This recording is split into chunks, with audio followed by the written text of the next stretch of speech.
الحمد لله نحمده ونستعينه ونستغفره ونؤمن به ونتوكل عليه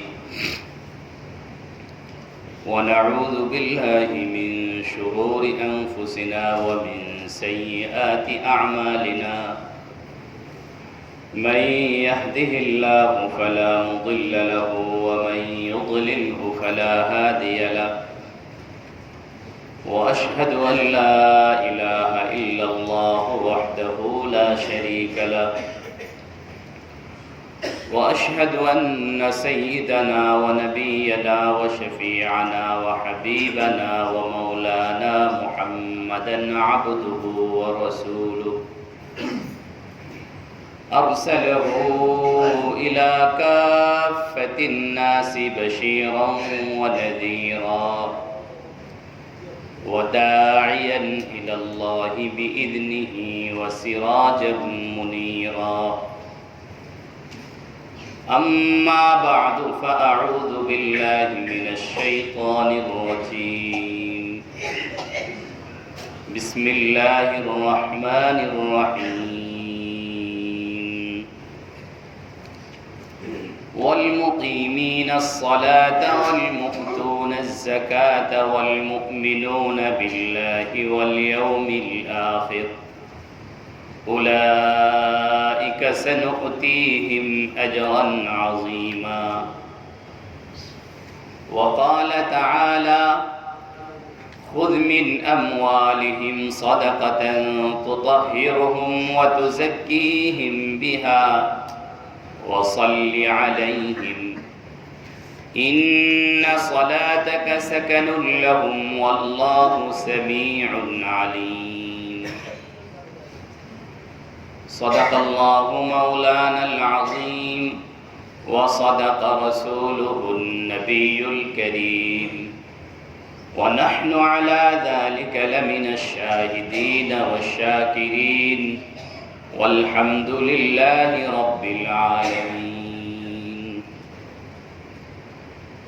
شكرا لك مرتبة درود إبراهيم اللهم صل على محمد وعلى آل محمد كما صليت على إبراهيم وعلى آل إبراهيم إنك حميد مجيد اللهم بارك على محمد وعلى آل محمد كما باركت على إبراهيم وعلى آل إبراهيم إنك حميد مجيد اللهم صل وسلم وبارك عليه الحمد لله ثم الحمد لله আল্লাহ রব্বুল আলামিনের দরবারে অসংখ্য শুকরিয়া আল্লাহ পাক রব্বুল আলামিন আমাদের হায়াতকে বাড়িয়ে দিয়েছেন, আমাদেরকে সুস্থ রেখেছেন, রমাদানুল মুবারকের মতো রহমত বরকত মাগফিরাত ওয়ালা একটা মাস আমাদেরকে দান করেছেন। আমাদেরকে এই মাসে সিয়াম সাধনার তৌফিক দান করেছেন। কোরআন কারীমের তিলাওয়াত শোনার মতো তৌফিক আমাদেরকে দান করলেন। সে মাহবুদের শুকরিয়া আদায় করি, বলি আলহামদুলিল্লাহ।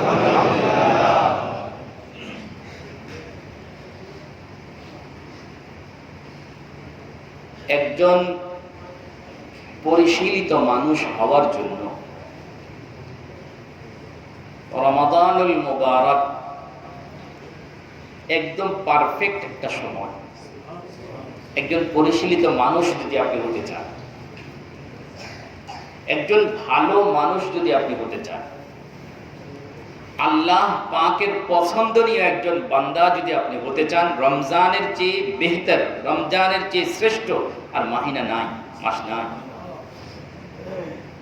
রমাদানুল মুবারকের প্রোগ্রামটাই এরকম ভাবে সেট করা, এমন ভাবে সাজানো আপনি যদি রমাদানুল মুবারকের আমলগুলোর সাথে নিজেকে জুড়ে দেন, একজন ভালো মানুষ আপনি হবেনই হবেন।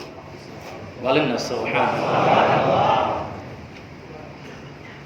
রমজানুল মুবারকের এই সময়টা, পুরো মাসটা আল্লাহ পাক রব্বুল আলামিন বান্দার জন্য 3 ভাগে ভাগ করলেন। বললেন প্রথম ভাগ হলো রহমত। রহমত মানে দয়া, অনুগ্রহ। আমি আল্লাহ রব্বুল আলামিনের কাছ থেকে দয়া চাবেন, অনুগ্রহ চাবেন, রহমত চাবেন। যাদের দয়া দরকার তারা চাইছেন এবং লাভবান হয়েছে। আপনি যখন আল্লাহ পাকের রহমত দ্বারা সিক্ত হবেন, বান্দা যখন আল্লাহ পাকের রহমত দ্বারা মালামাল হবে, পরিপূর্ণ হবে, তখন বান্দার জীবনের ধরনটাই পাল্টে যাবে। আল্লাহ পাকের রহমত। কারণ আমার জীবনের প্রতিটা মুহূর্তে নিঃশ্বাস ছাড়তে এবং নিঃশ্বাস নিতে রহমত দরকার কার? আল্লাহ। আল্লাহ পাকের রহমত ছাড়া, দয়া ছাড়া আমি নিঃশ্বাস নিতে পারবো না, নিঃশ্বাস ছাড়তেও পারবো না। রহমতের এত দরকার। সারা পৃথিবীতে আল্লাহর নাফরমানি যারা করছে, এরাও যে পৃথিবীতে বেঁচে থাকছে আল্লাহ পাকের রহমতের কারণে। আমরাও তো নাফরমানি করছি ঘুম থেকে ওঠার পর থেকে আবার ঘুমানো পর্যন্ত। নাফরমানির পরেও যে আল্লাহ পাক আমাদেরকে বাঁচিয়ে রেখেছেন, রিজিক দিচ্ছেন,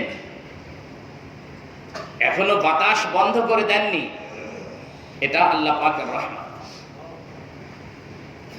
বাকি একজন মুমিনের দরকার স্পেশাল কিছু রহমত, যে দয়াগুলো হলে মুমিনের জীবনটা সুন্দর পথে চলবে, যে রহমত হলে মুমিনের জীবনটা ভেজাল মুক্ত চলবে, যে রহমত হলে মুমিনের জীবনটা সিরাতে মুস্তাকিমের উপরে চলবে, যে রহমত হলে মুমিনের জীবনটা পঙ্কিলতা মুক্ত হবে, যেই রহমত হলে একজন মুমিনের জিন্দেগি আল্লাহ পাকের মর্জি মোতাবেক চলবে, যেই রহমত হলে একজন মুমিনের জিন্দেগিটা শান্তিতে ভরপুর হয়ে যাবে, এমন একটা রহমতের মাস কিন্তু এই রমাদান।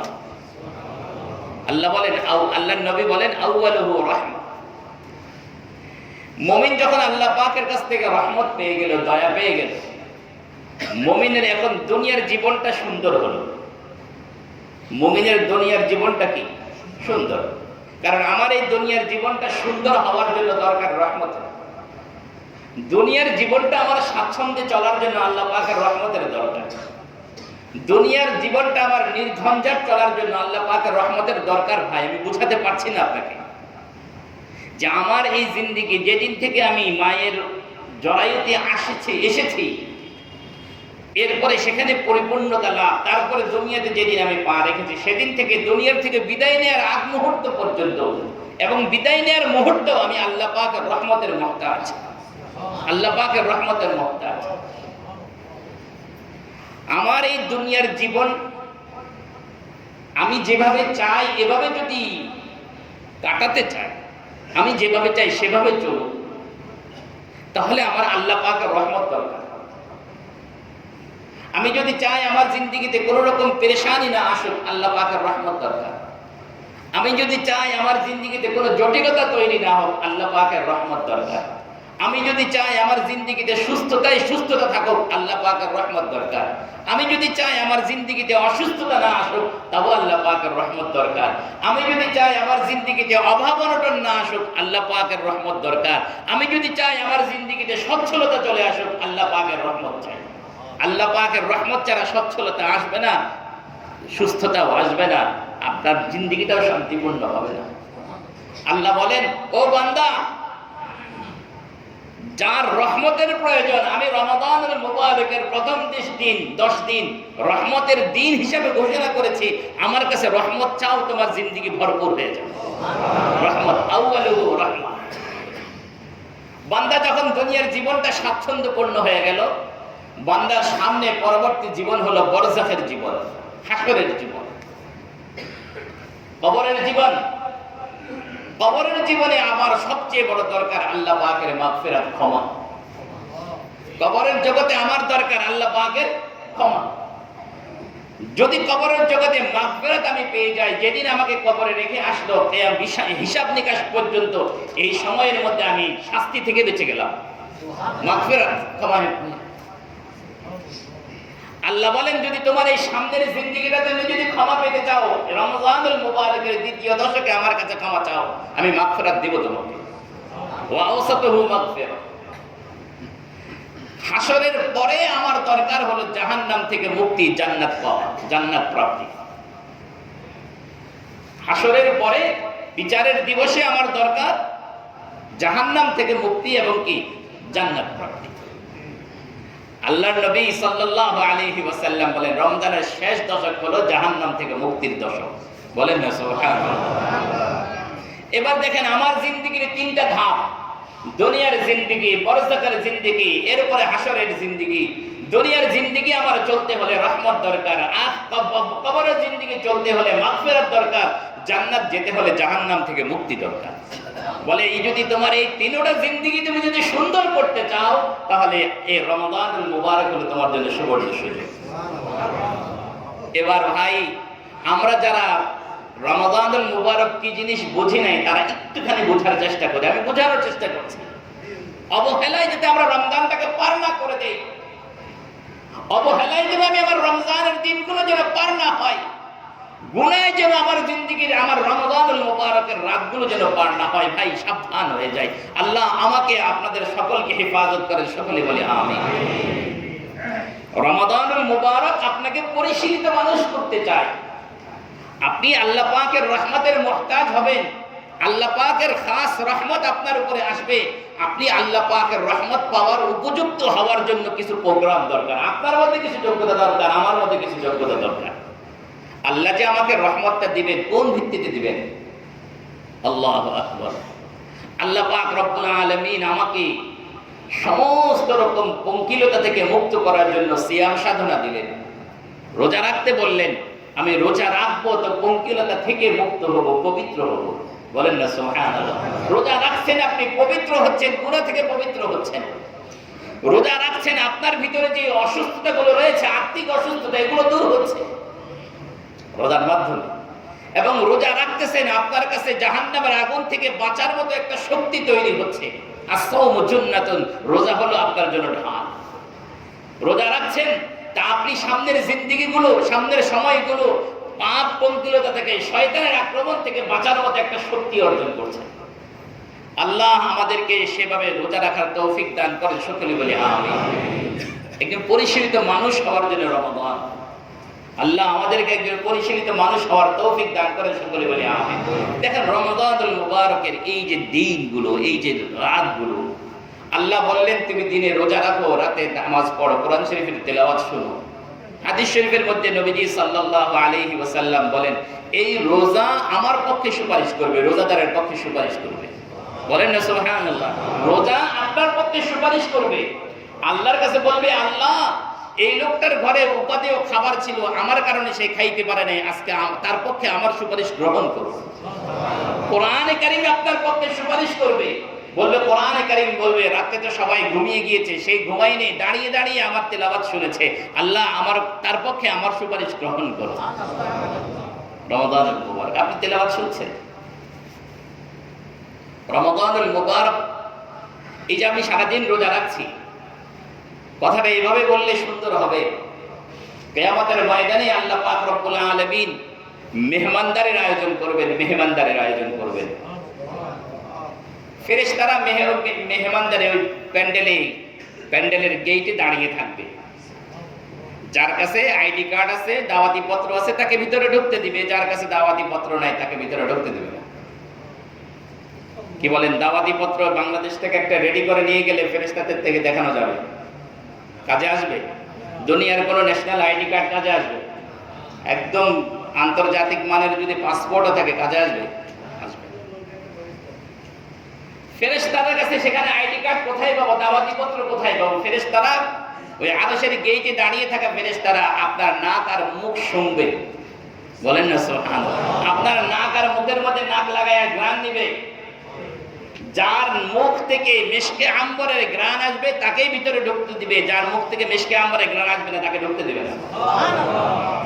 এখন আমার মুখের ভিতরে মিশকে আম্বরের ঘ্রাণ তৈরি হবে কিভাবে? নবীজি বলেন লাখালুফু ফামিস সাইমি আতয়াবু ইনদাল্লাহি মির রিহিল মিস। আপনি যদি রোজা রাখেন তা আল্লাহ বলেন আপনার মুখে যে দুর্গন্ধ তৈরি হবে এটা আল্লাহ রাব্বুল আলামিনের কাছে মিশকে আম্বরের চেয়ে বেশি প্রিয়। সুবহানাল্লাহ। রোজা আপনি রমজান মাসে দাঁড়িয়ে কোরআনে কারীমের তেলাওয়াত শুনলেন, দিনের বেলা আপনার রোজা গেল, রাতের বেলা আপনার তেলাওয়াতে গেল, তাহাজ্জুদে গেল, নামাজে গেল। এইভাবেই তো একজন মানুষ পরিশীলিত মানুষ হয়। রমজানুল মুবারকে নবীজি বলেন তুমি রোজা রেখেছো, তো রোজা তোমাকে, তুমি যদি সত্যিকার অর্থে রোজা রাখো তাহলে তুমি গুনাহ থেকে বেঁচে থাকবে। কেউ যদি তোমার উপরে গায়ে পড়ে ঝগড়া করতেও আসে, গায়ে পড়ে ঝগড়া করতে চায় আপনার সাথে, নবীজি বলেন তুমি তাকে বলে দাও ইন্নী ইমরুন সাইমুন, দেখো ভাই তোমার সাথে ঝগড়া করার মতো টাইম আমার নাই, আমি রোজাদার। বলেন না সুবহানাল্লাহ। কি সুন্দর নিয়ম, কি সুন্দর নিয়ম। এরপরও নবীজি ধমক দিয়ে বলেন, সতর্ক করে বলেন, ও রোজাদাররা সতর্ক হয়ে যাও। কিছু রোজাদার এরকম আছে রোজা তো রাখবে, ফলাফল তার জিরো। বলেন না নাউযুবিল্লাহ। কিছু লোক আছে তারাবি পড়বে কিন্তু ফলাফল তার জিরো। রুব্বা সাইমিন লাইসা লাহু মিন সিয়ামিহি ইল্লা আল-জু' ওয়া রুব্বা কাইমিন লাইসা লাহু মিন কিয়ামিহি ইল্লা আস-সাহার। কিছু রোজাদার আছে রোজা রাখবে কিন্তু তার ফলাফল জিরো। কারণ মুহাদ্দিসিন ইকরাম বলেন রোজাও রাখছে সাথে সাথে গুনাহও করছে। বলেন না নাউযুবিল্লাহ। রোজাও রাখছে সাথে সাথে গীবতও করছে, রোজাও রাখছে সাথে সাথে এই সেহরি খাইছে হারাম মাল দিয়ে, ইফতার করছে হারাম মাল দিয়ে। রোজাও রাখছে ঈদের বোনাসটা নেওয়ার জন্য, উপরি কামাই করার জন্য, সব রকমের অন্যায়গুলো সে করে গিয়েছে। এই রোজা কি কাজে আসে? এই জন্য নবীজি বলেন ও ভাই যারা রোজা রাখছি তাদেরকে বলি, খুব দিল থেকে কথাগুলো বলছি, আমি যেহেতু রোজা রাখছি যে চেষ্টা করবো আমার রোজাটা যেন আমার কারণে নষ্ট না হয়ে যায়। এই জন্য সাবধান হয়ে যাই, আমার কারণে যাতে আমার রোজা নষ্ট না হয়ে যায়। আমার দৃষ্টিটা যদি বেগানা নারীর প্রতি পড়ে, সাথে সাথে চিন্তা করি আমি এই তাকানোর কারণে আমার রোজা তো ক্ষতিগ্রস্ত হলো না তো। আমার মুখ থেকে যদি বেফাহিশা কথা বের হতে থাকে, আমি সাথে সাথে নিজেকে কন্ট্রোল করি, ও মুখ তোর কারণে আমার রোজা তো নষ্ট হবে না তো। আমার হাত যদি কোনো অন্যায় করতে চায়, হাতকে সাথে সাথে বলেন ও হাত চুপ হয়ে যা, থেমে যা, তোর কারণে যাতে আমার হাত, আমার রোজাটা যেন নষ্ট না হয়। আমি সারাদিন রোজা রেখেছি আমি আল্লাহ পাকের সন্তুষ্টির জন্য, তোর একটু অন্যায়ের কারণে আমার রব যাতে আমার প্রতি নারাজ না হয়ে যায়, সাবধান হয়ে যায়। বলেন আপনি আপনার হাতকে, আপনার পাকে আপনি বলেন, পা যদি গুনার দিকে চলতে চায় বলেন পা আমার তোর কারণে আমাকে জাহান্নামী বানাইস না, আমার রোজাটা তুই নষ্ট করিস না। এভাবে যদি রোজা আপনি যদি কন্ট্রোল করতে পারেন তবে রোজাটা রোজা হবে, সেই রোজায় আপনাকে তাকওয়া দিবে। আল্লাহ আমাদেরকে হক আদায় করে রোজা রাখার তৌফিক দান করে, সকলে বলি আমিন। সময় কম, কথা অনেকগুলো বেশি। আমাকে পরিশীলিত করার জন্য আমরা যে ইবাদত করি এই ইবাদতগুলো তিন রকম। এক রকমের ইবাদত আমরা জবানে করি, এগুলোকে কাউলি ইবাদত বলে। আমরা আমাদের জবানে কিছু ইবাদত করি, এগুলোকে কি বলে? কাউলি ইবাদত। কিছু ইবাদত আছে যেগুলো আমরা আমাদের শরীরের অঙ্গ প্রত্যঙ্গ দ্বারা করি, এগুলোকে বলা হয় বাদানি ইবাদত। কিছু ইবাদত আছে যেগুলো আমরা আমাদের জবানেও করি না, শরীর দ্বারাও করি না, মাল দিয়ে করি, মালি ইবাদত। একজন মুমিন তার জিন্দেগিতে যতগুলো ইবাদত করে এই তিন প্রকার। কি বললাম? আমাদের জিন্দেগিতে যতগুলো ইবাদত আমরা করি, এই ইবাদত হয়তো জবানে করি, নতুবা শরীরে করি, নাইলে কি করি? মাল দিয়ে করি। কথা কি আমার বুঝতে পারছেন? এই রমাদানুল মুবারক আল্লাহ পাক রব্বুল আলামিন এমন এক সুবর্ণ সুযোগ করে দিলেন যে এই রমাদানে আমরা তিন রকম ইবাদত করার সুযোগ লাভ করি। বলেন না সুবহানাল্লাহ। তিন রকম ইবাদত করার সুযোগ লাভ করি। বরং আমি তো বলি আমরা আরেকটা পার্সোনাল সুযোগ লাভ করি, আরেকটা বেশি সুযোগ লাভ করি। সেটা কি? রমজান সারা 11 মাস আমরা শুনলেও যে সওয়াব হয়, শুনলেও যে কি হয়? নেকি হয়। এই ইবাদতটা আমাদের সচরাচর করা হয় না। আমি বুঝাইতে পারি কি ভাই? ইবাদত তো কিছু ইবাদত আছে যেগুলো আমি মুখে বললাম সওয়াব হলো, আমি করলাম, আমার শরীরের অঙ্গ দ্বারা করলাম সওয়াব হলো। আমার মাল দ্বারা করলাম সওয়াব হলো। কিছু ইবাদত এরকম আছে আমি যদি আমার কান দ্বারা করি, শুনি শোনার ইবাদত, এ শুনলেও সওয়াব হয়, এটা সারা বছর হয় না, রমজানে হয়। কথা আমি বুঝাইতে পারি? রমজানে আমাদের এই কানের ইবাদতটাও হয়, কানের ইবাদত। রমজানে চোখের ইবাদত হয়, জবানের ইবাদত হয়, হাতের ইবাদত হয়, পায়ের ইবাদত হয়, সারা বছর হয় এগুলো। কানের ইবাদতটা সারা বছর কম হয়। রমাদানুল মুবারাকে আল্লাহ পাক এমন ব্যবস্থা করলেন যাতে আমার কানের ইবাদতও হয়ে যায়। বলেন না সুবহানাল্লাহ। নবীজি সাল্লাল্লাহু আলাইহি ওয়াসাল্লাম একদিন আব্দুল্লাহ ইবনে মাসউদ রাদিয়াল্লাহু তাআলা আনহুকে বললেন, ও আব্দুল্লাহ ইবনে মাসউদ, আমাকে একটু কোরআন শরীফ তিলাওয়াত করে শোনাও। কে বলছেন? নবীজি। আমার কথাগুলো ভালো করে মনোযোগ দিয়ে শুনেন। নবীজি হযরত আব্দুল্লাহ ইবনে মাসউদকে বলছেন, ও আব্দুল্লাহ ইবনে মাসউদ, আমাকে একটু কোরআনে কারীমের তিলাওয়াত করে শোনাও। ভাই, তেলাওয়াত শোনা এটা ইবাদত, বিধায় তো নবীজি বললেন শোনাও। তেলাওয়াত নবীজি করেন। আব্দুল্লাহ ইবনে মাসউদ রাদিয়াল্লাহু আনহু বললেন, ইয়া রাসূলুল্লাহ, কোরআন আপনার উপরে নাযিল হয়, জিবরাইল আপনার কাছে আসে, ওহী আপনি আল্লাহর পক্ষ থেকে লাভ করেন, আমরা আপনার কাছ থেকে কোরআনে কারীমের তেলাওয়াত শিখি, আপনি আমাদেরকে কোরআন শিখান, আর আমি আপনাকে কোরআন তেলাওয়াত করে শোনাবো। কোরআন তো আমরা আপনার কাছ থেকে পাই, আপনি তো আল্লাহর কাছ থেকে পান।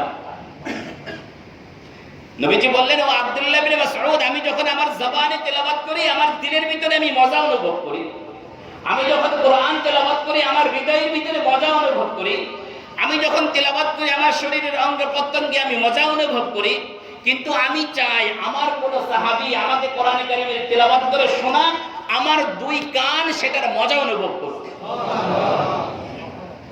এই কথা বলতে দেরি আব্দুল্লাহ ইবনে মাসউদ তেলাওয়াত শুরু করলেন, সূরা নিসা থেকে তেলাওয়াত শুরু করলেন। সূরা নিসা থেকে, ইয়া আইয়ুহান নাসু তাকু রাব্বাকুমুল্লাযী খালাকাকুম মিন নাফসিন ওয়াহিদাতিন ওয়া খালাকা মিনহা যাওজাহা ওয়া বাসসা মিনহুমা রিজালান কাসীরান ওয়া নিসাআ ওয়াত্তাকুল্লাহাল্লাযী তাসাআলুনা বিহি ওয়াল আরহাম ইন্নাল্লাহা কানা আলাইকুম রাকীবা। এবার তেলাওয়াত শুরু করলেন। তেলাওয়াত করতে করতে যখন এই আয়াতে বসলেন, ফাকাইফা ইযা জিনা মিন কুল্লি উম্মাতিন বিশাহীদিন ওয়া জিনা বিকা আলা হাউলাই শাহীদা, এই আয়াতে যখন পৌঁছলেন নবীজি বললেন, কাফা, এ আব্দুল্লাহ ইবনে মাসউদ থামো। আব্দুল্লাহ ইবনে মাসউদ তেলাওয়াত বন্ধ করলেন, নবীজির দিকে তাকায় দেখেন যে নবীজি দরদর করে কাঁদছেন। এই যে তেলাওয়াত শোনার ইবাদত, এটা আমরা কোন মাসে করতে পারি? রমজান মাসে বিশেষ ব্যবস্থাপনায় হয়ে যায়। বলে না, শুকরিয়া আদায় করে বলি আলহামদুলিল্লাহ, আলহামদুলিল্লাহ, আলহামদুলিল্লাহ, আল্লাহ পাক ব্যবস্থা করে দিয়েছে। মালি ইবাদত যেটা, এটাও আমরা রমজান মাসে করে থাকি। মালি ইবাদত মানে অর্থনৈতিক যে ইবাদত, সেটা হলো যাকাত দেওয়া, সদকা ফিতরে দেওয়া, দান সদকা করা। এটাও আমাদের কি হয়? রমজান মাসে কি হয়? বেশি। যাকাত সম্পর্কে আজকে কথা বলবো ইচ্ছা করেছিলাম, কিন্তু কথা অন্যদিকে শুরু হয়ে গেছে। আমার আল্লাহ পাকের ইচ্ছা যাকাত সম্পর্কে সংক্ষিপ্ত কয়েকটা কথা বলবো, শুধু 4-5 মিনিটের মধ্যে। যাকাতটা হলো ইসলামের মৌলিক যে 5টা স্তম্ভ, খুঁটি, তার একটা। 3 নম্বর ঈমান, ঈমানের পরে নামাজ, নামাজের পরে যাকাত। প্রথম কি? তারপরে যাকাত, এরপরে রোজা, এরপরে হজ। এই যাকাতটা কেউ যদি অস্বীকার করে তাহলে সে মুসলমান থাকবে না, সে সাথে সাথে কাফের। যাকাত যদি দেয় তাহলে লাভ, যদি না দেয় ক্ষতি। যাকাত দিলে কি লাভ? শুধুমাত্র একটা আয়াত আপনাদেরকে শোনাবো। আল্লাহ রাব্বুল আলামিন বলেন, যারা যাকাত দিবে এবং নামাজ আদায় করবে তাদেরকে আল্লাহ পাক আজরুন আযীম, মহা প্রতিদান আল্লাহ পাক দান করবে। এই মহা প্রতিদান কি আল্লাহ ভালো জানেন। এই মহা প্রতিদান কি জানেন কে? আল্লাহ। আল্লাহ যে কি পরিমাণ মহা প্রতিদান দিবেন এটা বোঝানো যাবে না। আমি একটা ছোট্ট ঘটনা বলবো, এ থেকে আপনারা কিছু বুঝবেন। দারুল উলুম দেওবন্দ মাদ্রাসা, যেটা নাম আপনারা শুনেন, দারুল উলুম দেওবন্দ মাদ্রাসার যিনি খাজানচি, অন্য কথায় যিনি কেশিয়ার ছিলেন, ইনার বাড়িতে এক রাতে চোর ঢুকছে। তিনি যেখানে টাকা পয়সাগুলো রাখতেন, যে সুটকেসের ভিতরে, বাক্সার ভিতরে, এখন তো আলমারি সিন্ধুক অনেক কিছু হয়েছে, আগে দেখতাম ছোট ছোট বাক্স থাকতো বা সিন্ধুক থাকতো, কাঠের সিন্ধুক। এক চোর ঢুকে এটা তালাটা ভাঙার জন্য চেষ্টা করতেছে। ভাঙতে গিয়ে উনি টের পাইছেন। উনি টের পায়ে ঘুম থেকে উঠছেন, ওযু করছেন, তাহাজ্জুদের নামাজ পড়ছেন। চোরকে কিছুই বলেন নাই, চোরকে কিছুই বলেন। ফজরের আজান হয়ে যাওয়ার পরে চোর যে রুমে আছে ওই রুমে যেয়ে বললেন, ভাই তুমি সারা রাতে ভাঙতে পারো নাই, কবে ভাঙবা? সারা রাতে তালা ভাঙতে পারো নাই, কখন ভাঙবা? এটা বলার সাথে সাথে চোর বুঝছে মালিক তো দেখে গেছে, দিছে দৌড়। চোর বেচারা পালায় চলে যায়, নিজের জান বাঁচাইছে। এই কেশিয়ার মাদ্রাসায় আসার পরে সকালবেলা মাদ্রাসায় এসে মোহতামিম সাহেবকে বলতেছে, হুজুর আল্লাহ পাকের রহমতে একটা গজব হয়ে গেছে। কি বলছে? আল্লাহর ফজলে একটা কি হয়ে গেছে? গজব হয়ে গেছে। আল্লাহর ফজলে গজব হয়েছে। গজব কি আল্লাহর ফজলে হয়? তো ওনার কথার একটা বাচন ভঙ্গি ছিল আল্লাহর ফজলে, সব কথার মধ্যে বলতেন। তো বলে কি হয়েছে? বলে গত রাতে এক চোর ঢুকছে, তালা ভাঙার জন্য চেষ্টা করছে, আমি টের পাইছি এই ঘটনা। তুমি যখন টের পাইছো তখন তাকে বললেই তো হয়তো সে চলে যেত। কেন বলবো আমি? বলবো না। না তাহলে বলো নাই কেন? বলে হুজুর আপনি তো ওয়াজ করছেন, কেউ যদি যাকাত দেয় তাহলে তার মালের হেফাজতের জিম্মাদার আল্লাহ। যেখানে আমার মালের হেফাজতের জিম্মাদার আল্লাহ, সেখানে আমার দেওয়ার দরকারটা কি?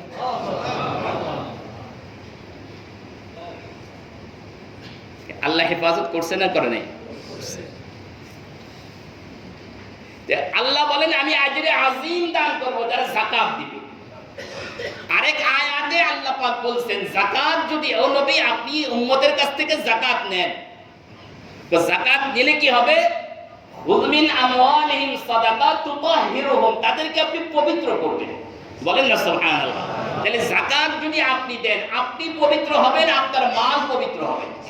ভালো করে মনে রাখেন, মুরগি কিনেছেন আপনি, মুরগির রক্ত আপনার পয়সায় কেনা, পরগুলো আপনার পয়সায় কেনা, আতড়ি ঘুড়িগুলো আপনার পয়সায় কেনা। আপনি যদি বলেন পয়সা দিয়ে কিনছে, ফালাবো কেন? এই মুরগি আপনার শরীরের জন্য ক্ষতিকর না উপকারী? ক্ষতিকর। আপনাকে আপনার স্বার্থে মুরগির ভিতর থেকে রক্তগুলো বের করে দিতে হয়, আপনার স্বার্থে ময়লাগুলো ফেলে দিতে হয়। আল্লাহ বলেন তোমার যাকাতের, তোমার মালের ভিতরে যাকাত নামে কিছু অংশ আছে, এগুলো তোমার মাল থেকে বের করে দাও, তোমার বাকি মালটা পিওর হবে। এটা যদি তুমি বের না করো, তোমার পুরো মালটা গান্দা হয়ে যাবে। খুয মিন আমওয়ালিহিম সাদাকা তুতাহহিরুহুম, আপনি তাদের মালগুলো পবিত্র করবেন। ভাই আপনি যাকাত দিলেন না, রেখে দিলেন আপনার মালের সাথে, পুরোটা মাল কি হলো? নাপাক হলো, গান্দা হলো। এক বালতি দুধ আর এক ফোঁটা গরুর জল, আপনি বলেন এক ফোঁটাই তো হোক না, কি সুবিধা? বাকি পুরো বালতি তো দুধ, কি হবে? পুরো দুধটা তো ব্যবহার করা যাবে? যাবে না। আপনার ওই এক ফোঁটা, এক টাকা হারাম মাল যাকাতের যে টাকাটা আপনার সম্পদের সাথে রয়ে গেল, এই টাকাটা আপনি খেলেন, আপনার শরীরে হারাম ঢুকলো। আপনার স্ত্রীকে খাওয়াইলেন, আপনার স্ত্রীর শরীরে হারাম ঢুকলো। আপনার ছেলেদেরকে খাওয়াইলেন, ছেলেদের শরীরের ভিতরে হারাম ঢুকলো। যতক্ষণ পর্যন্ত আপনি মালটা বের না করবেন, আপনার বাকি মালটা পিওর হবে না। এবার যারা যাকাত দেন না, তারা হিসাব করে নেন আপনি যাকাত দেবেন কিনা। যাকাত দিবেন কি শর্ত কি জন্য? যে আপনার মালটা যাতে কি হয়? পবিত্র হয়। মালটা যাতে কি হয়? পবিত্র। মনে রাখবেন, শরীয়তের কর্তৃক যাকাতের যে সম্পদটা, এই সম্পদের মালিক আপনি নয়, গরিব। এই টাকাটার মালিক আপনি না গরিব? গরিব। মনে রাখবেন, গরিব মালিক। আপনার সম্পদের মধ্যে আল্লাহ পাক দিয়ে রাখছেন ওয়াফি আমওয়ালিহিম হাক্কুল লিসাইলি ওয়াল মাহরুম, বলে তোমাদের মালের মধ্যে ভিক্ষুক এবং বঞ্চিতদের জন্য একটা হক রয়েছে, এটা যাকাতের হক। তা আপনি গরিবের টাকাটা আপনার মালের সাথে মিলায় রাখলেন, গরিবকে দিলেন না, গরিবকে দিলেন না। গরিবের আপনার এই মালগুলোকে ধ্বংস করে দেবে, মাল ধ্বংস করে দেবে। এই জন্য যাকাত আমরা দিয়ে দেবো। আল্লাহ পাক আমাদেরকে তৌফিক দান করে, সকলে বলে আমিন। প্রশ্ন হবে, ওদের জাকাত দিলে কি লাভ হবে সেটা বললাম, যে জাকাত দিলে আপনার মালগুলো পবিত্র হবে, আপনি আল্লাহর পক্ষ থেকে আজরে আজিম লাভ করবেন। তৃতীয় আরেকটা ফায়দার কথা না বললে নয়, মানুষ, আমি ব্যক্তিগতভাবে আমার শরীরের ভিতরে একটা রূহ রয়েছে, দিল রয়েছে, এখানে কিছু অসুখ হয়, এখানে একটা লোভ হয়, লোভ, এখানে কৃপণতা তৈরি হয়, এই জাতীয় কিছু আত্মিক রোগ তৈরি হয়। আল্লাহ পাক রব্বুল আলামিন এই যাকাতের মাধ্যমে এই আত্মিক রোগগুলোর প্রতিষেধন করেন, শিফাত করেন, সুস্থ করে তোলেন এই যাকাত দেওয়ার মাধ্যমে। উবাইদুল্লাহ বিন আব্বাস উনি বলেছেন, আল্লাহ যদি সন্তুষ্ট থাকেন তাহলে মালগুলো আল্লাহ সখীদের হাতে দান করেন, দানশীলদের কাছে দান করেন, আর যখন আল্লাহ রাগান্বিত হন তখন মালগুলো কৃপণদের হাতে কাজে দিয়ে দেন, এরা যাকাত দেয়। আল্লাহ পাক আমাদেরকে যাকাত দেওয়ার তৌফিক দান করে, সকলে বলে আমিন। যদি যাকাত না দেই, আমার মালগুলো পিওর হলো না, আমি হারাম মাল নিজেও খাইলাম, অন্যদেরকেও খাওয়াইলাম, সেখান থেকে। 2 নম্বর ক্ষতি হলো এই, নবীজি বলেন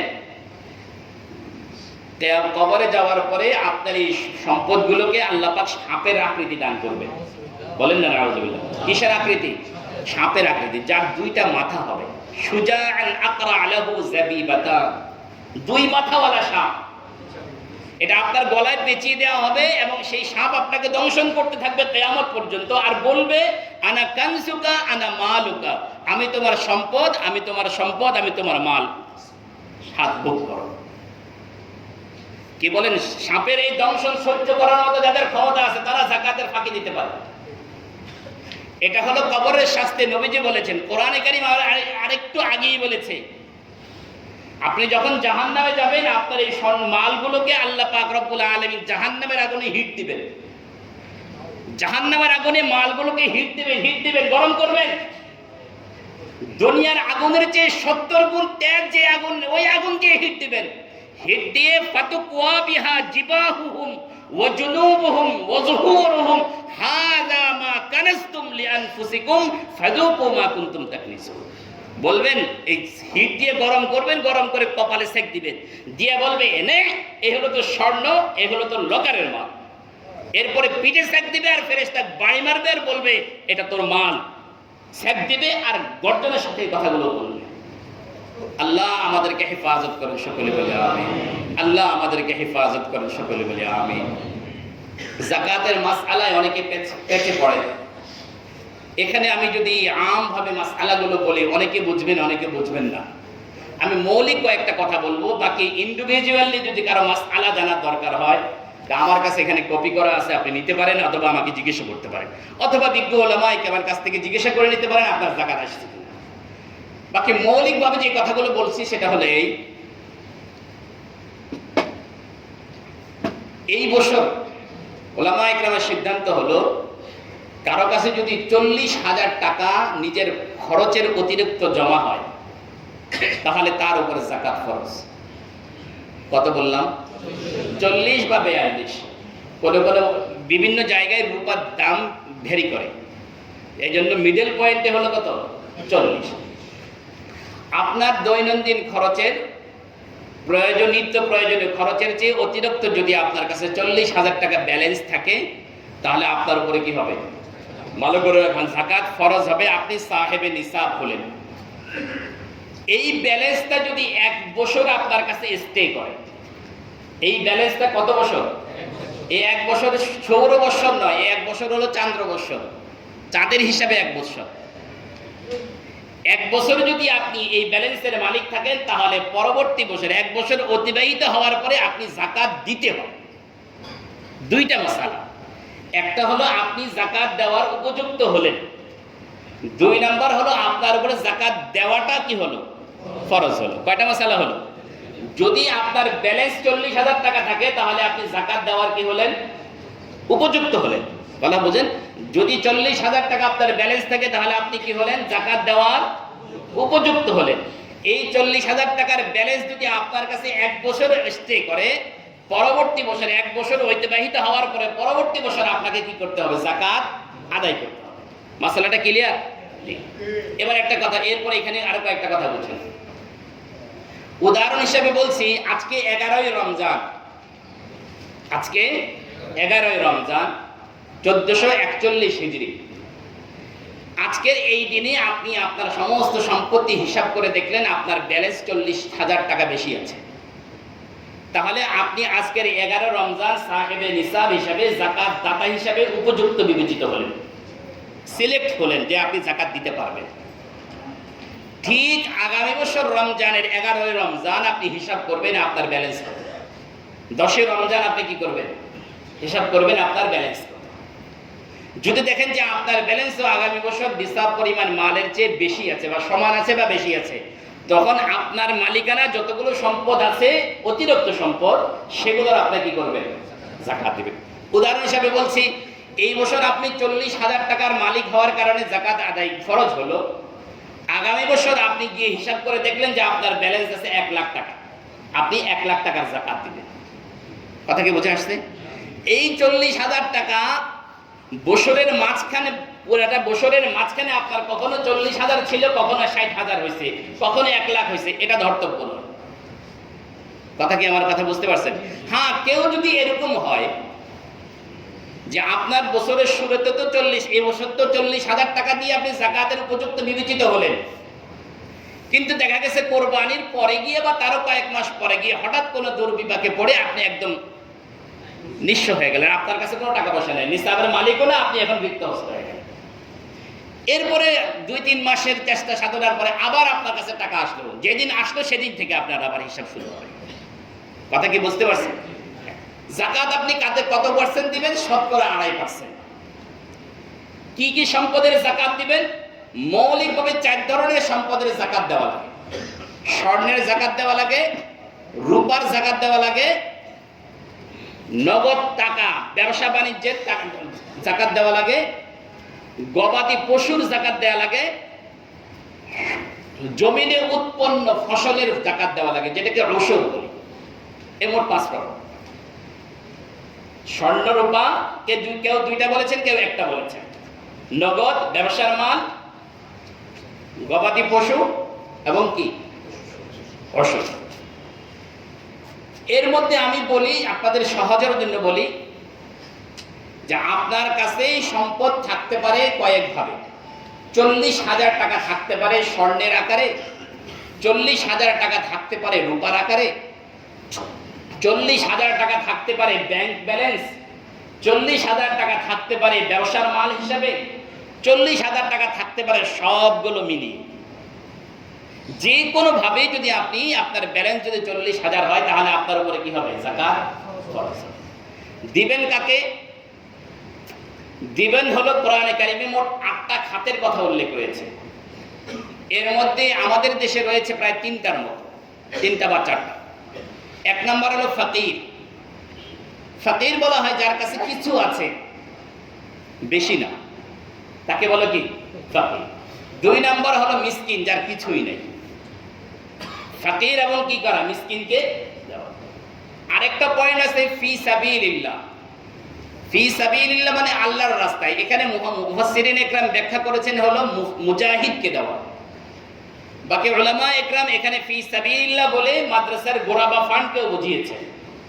কথা বুঝেন? মাদ্রাসার কি গোরাবা ফান্ড? গোরাবা ফান্ডটা হলো এই, প্রত্যেকটা মাদ্রাসায় একটা লিল্লাহ ফান্ড থাকে, যেখান থেকে শুধুমাত্র গরিবদের খাবারের ব্যবস্থা করা হয়, তাদের ভরণ পোষণের ব্যবস্থা করা হয়। এটাকে লিল্লাহ ফান্ড বলে। এটাকেও ফি সাবিলিল্লাহর মধ্যে অন্তর্ভুক্ত করেছে। কোন কোন উলামা ইকরাম এটা লিখেছেন যে যে সকল তালিবুল ইলম গরিব, মাদ্রাসার গোরাবা ফান্ড দেওয়ার কারণে 2টা সওয়াব হয়। একটা হলো আপনার যাকাত আদায়ের সওয়াব, আর একটা হলো আপনার সম্পদ দিয়ে একজন মানুষ, একটা ছেলে কোরআনে কারিমের হিফজ করতেছে, আপনার সে সম্পদের কারণে একটা ছেলে আলেমে দ্বীন হইতেছে, এই সওয়াবটা আপনি পাবেন। এই লিল্লাহ ফান্ডে অনেক সময় মাদ্রাসার হুজুররা আপনাদের কাছে কার্ড নিয়ে আসে, চিঠি নিয়ে আসে, রমজানে আসে, অনেক যাকাত দাতা বিরক্তি বোধ করে। কেউ কেউ উষ্ণ প্রকাশ করে আমাকে বলছেন, বলে হুজুরদের যন্ত্রণায় বাঁচলাম না। বলছে কি হুজুরদের উৎপাত, একজন এরকম শব্দ ব্যবহার করছে, হুজুরদের উৎপাতে বাঁচলাম না।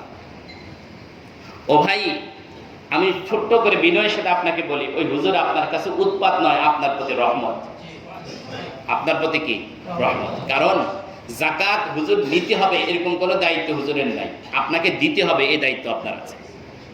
নবীজি যখন এই যাকাতের বিধান সাহাবা ইকরামের সামনে বলেছেন, সাহাবা ইকরাম নবীজির বাইতুল মালে জমা দিয়েছেন, এরপরে নিজের পকেটের যে টাকা উদ্বৃত্ত ছিল সেগুলো কাকে দিবেন উপযুক্ত ব্যক্তি খোঁজার জন্য তারা হন্য হয়ে ঘুরছেন, পেরেশান ছিলেন তারা। আমরা তো এখন বিরক্তি মনে করছি, আল্লাহ পাক আমাদেরকে বোঝার তৌফিক দান করেন। 4 নাম্বার হলো ঋণগ্রস্ত ব্যক্তিকেও যাকাত দেওয়া যাবে। এমন ব্যক্তি যার ঋণ আদায়ের কোনো ব্যবস্থা নাই, যিনি ঋণ করেছেন অভাবের কারণে এবং দেওয়ার মতো কোনো কি নেই ব্যবস্থা নেই, তাকে আপনি ঋণ মুক্তির জন্য কি করতে পারবেন, দিতে পারবেন। এখন এক ব্যক্তি ঋণ করেছে ব্যবসা করার জন্য, এখন উনি ধরা খাইছে। ওনার তো ঋণ অভাবের কারণে করেন নাই, উনি তো বড়লোক হওয়ার জন্য করেছেন। অধিকাংশ ধনীরা ব্যাংকের কাছে কি আছে, ঋণ। এখন বলবেন ঋণ মওকুফের জন্য দিবেন না। ঋণগ্রস্ত ব্যক্তিকে ঋণ মওকুফের জন্য দেওয়া যাবে এমন ব্যক্তি ঋণী যিনি ঋণ করেছেন অভাবের কারণে, এখন দেওয়ার মতো কোনো সামর্থ্য তার না। 5 নাম্বার হলো মুসাফির। মুসাফির মানে হলো এই এক ব্যক্তি মনে করেন চট্টগ্রাম থেকে ঢাকায় আসছে কোনো কাজে, ওনার কাছে যা ছিল কোনো কারণে টাকাগুলো শেষ হয়ে গেছে, উনি এখন যাওয়ার মতো ব্যবস্থা নাই, অথচ উনি চট্টগ্রামে অনেক সম্পদশালী। তো এরকম ব্যক্তিকে তার প্রয়োজন পূরণ করার জন্য টাকা দেওয়া যেতে পারে, যাকাতের টাকা কি করা যেতে পারে, দেওয়া যেতে পারে। তো যাদেরকে দেওয়া যাবে আল্লাহ পাক আমাদেরকে যথাযথ স্থানে টাকাটা যাকাত দেওয়ার আমাদেরকে বোঝার তৌফিক দান করে, সকলে বলি আমিন। সর্বশেষ কথা, যাকাত আপনার মাল থেকে আপনি বের করবেন এবং উপযুক্ত ব্যক্তিকে মালিক বানাবেন। যাকাত আপনার মাল থেকে আপনি বের করবেন এবং উপযুক্ত ব্যক্তিকে কি বানাবেন, মালিক বানাবেন। তবেই আপনি যাকাত দিয়েছেন বলে কি হবে, সাব্যস্ত হবে। অথবা আপনি আপনার মাল থেকে যাকাতের সম্পদটা বের করবেন, আপনার যাকাত টাকাটা অন্য দেওয়ার জন্য কাউকে উকিল নিযুক্ত করবেন, প্রতিনিধি নিযুক্ত করবেন। কথা বুঝাইতে পারলাম আমি? আপনার সম্পদ থেকে যাকাত বের করলেন এবং আপনি দিতে পারলেন না, এই জন্য কোনো সংস্থাকে কোনো ব্যক্তিকে আপনি কি বানাইলেন, আপনার রিপ্রেজেন্টেটিভ। আমাদের এই যে দুস্থ কল্যাণে আপনারা যাকাত দেন, দুস্থ কল্যাণে যারা কমিটি রয়েছে তারা আপনাদের যাকাতের রিপ্রেজেন্টেটিভ, প্রতিনিধি হিসাবে দুস্থদের মাঝে বিতরণ করেন। কথা কি বুঝাইতে পারলাম? আপনি দেওয়ার কারণে আপনি দায়িত্ব মুক্ত হবেন। যাকে আপনি দায়িত্বশীল বানাইলেন উনি যদি কোনো রকমের কি করেন, তাসাররুফ করেন, তাহলে উনি কি হবেন, এই জন্য আল্লাহ রাব্বুল আলামিনের কাছে দায়ী হবেন। বাকি আপনি দেওয়ার কারণে আপনার যাকাত কি হয়ে যাবে, আদায় হয়ে যাবে। আল্লাহ পাক আমাদেরকে বুঝার তৌফিক দান করেন।